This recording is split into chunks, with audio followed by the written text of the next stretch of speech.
Well, I'm joined now by Jesper Koll, who's the head of Japan equity research at JPMorgan Securities. Morning, Jesper. Good morning. Whoever wins today, we've got a party in chaos, haven't we? Because they're pretty much 50-50. It means that they're divided amongst their supporters, surely. Well, I mean, the key issue is that, I think after today's vote, the party is going to pull together and unify. The problem is that the Democratic Party does not have control of Japan's parliament. So as a result, alliances with some of the smaller parties, that's the first order of the day, whether it's Kan or whether it's Ozawa.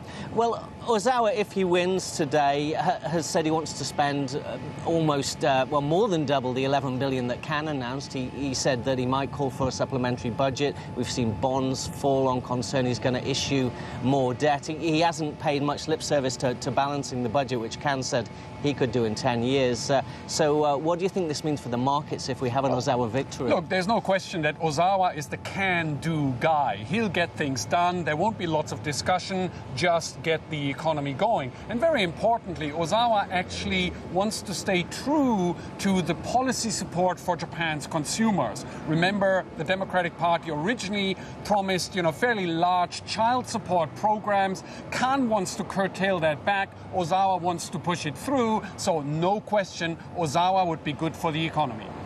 Now, you said that they may have to do some horse trading, cut some deals with other parties. Who would they talk to? Would it be Komeito? Would it be your party, Minamoto? Who would be the best people to ally with getting legislation through? I actually think that Japanese politics is going to get very, very exciting from here on. And that's because smaller radical parties like the U Party, have a very, very powerful economic agenda. They do want to launch an all-out attack on deflation, including some very radical policies for the Bank of Japan. So I think once we move into October this year, whether it's Kan or Ozawa, we are going to get some very exciting policies from Japan.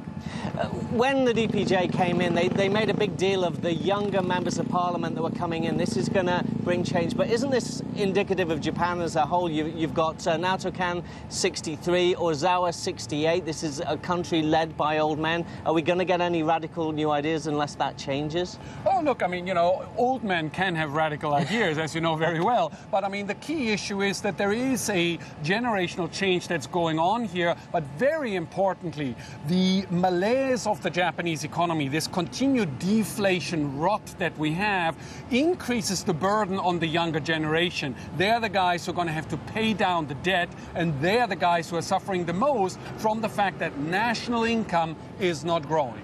One-word answer, who'd you put your money on, Kan or Ozawa, for winning today? I personally think that, Ozawa has a slightly better chance. OK, Jesper Koll, JPMorgan Securities, Japan. I'm Mike Firn, back to you in the studio, Susan.